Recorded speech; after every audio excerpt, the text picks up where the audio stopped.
So, welcome to episode 3 of the Loan Report, and today I want to talk about Konstantinos Mavropanos. That's right, he's a player who was one of the first players to actually be loaned out this season under the Mikel Arteta regime. Got loaned out to Stuttgart, and to be honest, I've been very interested to see how he's been developed.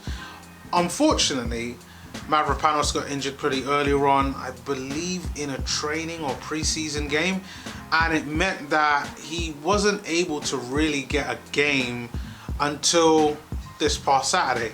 So I thought, what a perfect time to talk about Mavropanos and how he's performed in his first game with Stuttgart this season in the Bundesliga.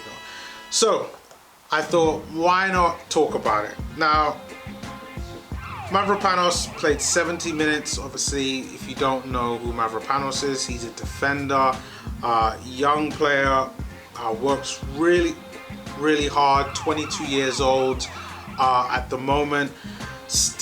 I personally believe he still has a future at Arsenal. I think that after this season, once David Luiz and Mustafi and Socrates go, I think that there will be an opening and a positioning that would allow Mavropanos to potentially get games for Arsenal. And next season he'll be 23, another season where he's had first team football at a very competitive level. And let's not sleep on Stuttgart. Stuttgart are a very competitive side. Obviously they're playing in the Bundesliga. He will be going up against some of the best attackers in the world, attackers of some players that have been my favorite, the likes of Thomas Muller, the likes of Robert Lewandowski. Obviously you got the likes of Jadon Sancho there. I mean, or the new guy, Erling Haaland, who is actually bossing it at Borussia Dortmund. This is what Mavropanos is going to have to deal with. And his first game against who did they go up against? Bayer Leverkusen. Brings back the memories. Playing in the Champions League against Bayer Leverkusen. Nevertheless, first game against Bayer Leverkusen. Now, Stuttgart played a 3-1-4-2, real odd formation. It meant that Mavropanos was in a back three where Mavropanos was more as like the right-sided centre-back within the back three. I mean, it's a very top-heavy formation, which means that if Stuttgart don't play well, they're going to get counter-attacked, meaning that there's going to be a lot of situations whereby Mavropanos and they got this guy called Waldemar Anton and Oliver Kemp, or Mark Oliver Kemp in defense are really going to have to deal with.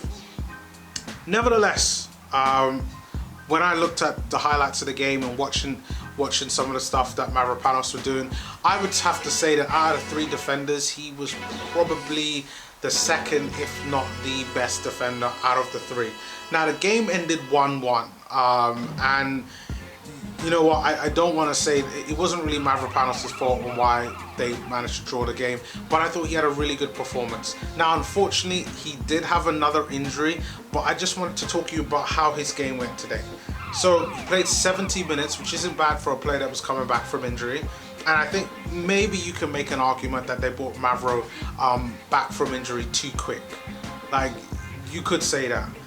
But he played 70 minutes. He had 3 clearances, 2 tackles, 54 touches of the ball.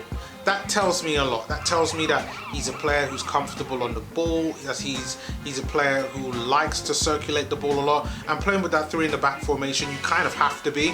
You cannot be the type of defender who cannot use your feet. And Mavropanos is pretty much comfortable with using his feet. But that is in the Bundesliga.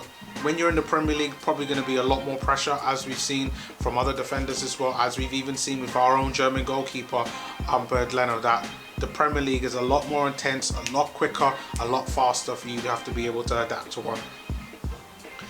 Pass accuracy, 84.6%. It's pretty good for a defender. He actually had 33 passes. Now, I know a lot of those were short passes, to be honest, but he had some good long ones as well, really being that outlet at the back, almost in that David Luiz type of role. He made 6, sorry, he attempted 6 and made 4 of them. One of them a really looping cross that actually helped with the scoring of the goal to help to get to the midfield. So I do have to say I was really impressed by Mavro in that, really developing his game. Ground duels, he attempted 7, made 5. Aerial duels as well, attempted 5, got 3. Lost possession 8 times, which isn't great. 1 foul, was fouled twice. No shots, well, no shots on target. 2 shots off target, but he hit the woodwork once, and did have a bit of a dribble attempt, mostly on the right. But I mean, that's just to deal with the type of position and formation that Stuttgart currently play right now within Germany. So I think overall it was a really good, solid performance from Mavropanos. Still, this is, you know, I still think he has a lot to learn. But compared to how I saw him under Emery for that brief short period of time, and even under Arsene Wenger, I still think that he's going to be a decent defender. I don't know if he's going to be as good as a Gabriel, but I still think that there's a player in there that can be useful and that we can use. Remember, like, we're talking about a 6'4" Greek defender. I think that it is perfectly reasonable for Mavropanos to do very well at Arsenal.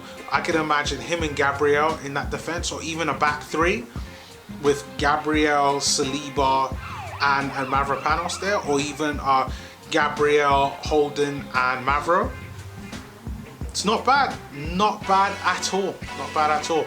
But I'll be keeping you guys updated on everything in regards to some of our young academy players going up and how they've been coping. I do think that there's still a possibility for Mavro to make it at Arsenal, but let me know your thoughts. Do you think Mavropanos is going to get an opportunity at Arsenal at some point in his Arsenal career?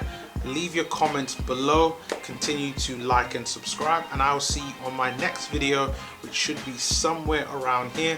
YouTube will be giving you some notifications around that, but do check out some of the other episodes if you haven't watched those on my loan reports on some of on the other loan players like John Jules and Jordan Osei Tutu.